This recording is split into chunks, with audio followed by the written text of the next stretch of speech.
Have you ever thought that how does a common person is different from the leaders or how leaders proceed with the different groups?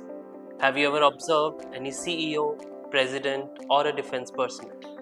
Yes, what makes the common thing among them is their confidence.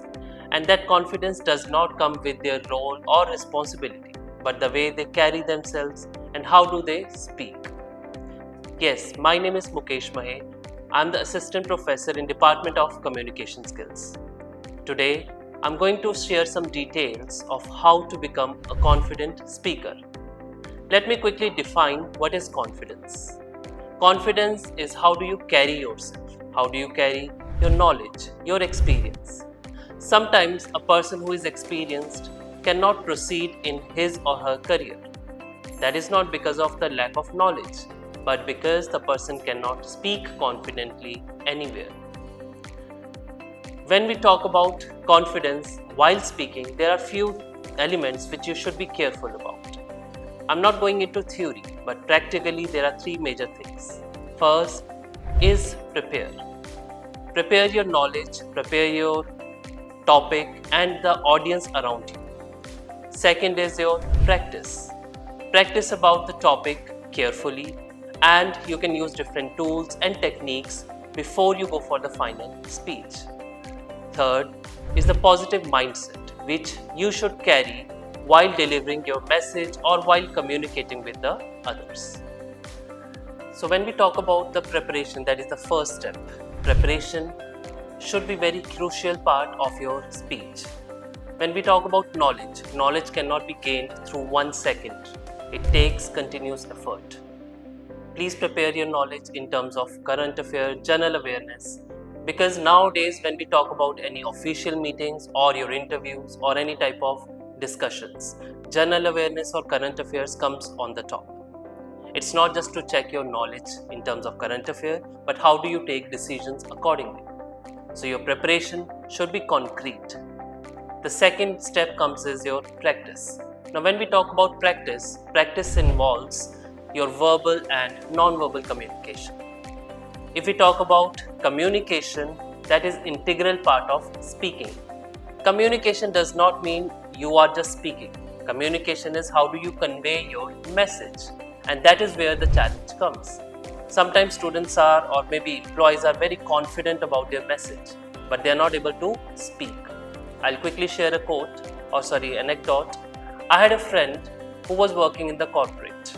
He was not able to grow in his career. Now, challenge was not his knowledge. The challenge was during board meetings, he was not able to express his thoughts, his process or his future goal with the manager. So with the counseling and practice, he was able to convey his message very effectively.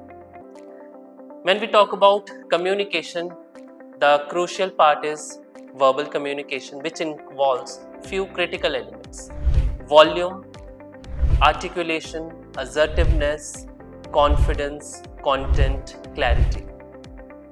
Now when we talk about all these elements, if you have knowledge, you are able to convey your message confidently. Articulation, your tone should be with respect to the situation.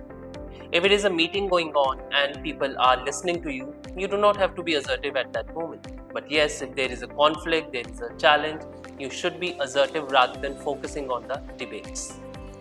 Second, but very crucial part of communication is your non-verbal communication. Many researchers have shown that body language or your non-verbal communication elements plays important role when it comes to convey your message. Please understand the few elements of your non-verbal communication. First is your body language. It should not be sloppy or it should not be slouchy. You should not lean forward while speaking. And I'm not saying you should be always straight, okay? But relaxed, be comfortable. Second is your hand gestures.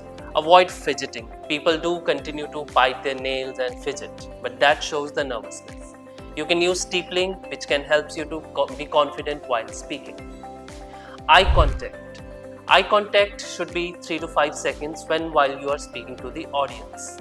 I'm not asking you to stare at the audience, but yes, definitely you can maintain eye contact for 3 to 5 seconds. Your hand expressions and hand movements are crucial. not only just while sitting or standing, while moving on the stage also. Third and the important part is your face expression. If the situation is sad and you're smiling, that could be a challenge. So make sure your face expression should match what message you are conveying to the audience.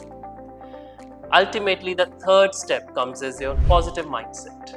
When we talk about positive mindset, you should be ready for the practice feedback.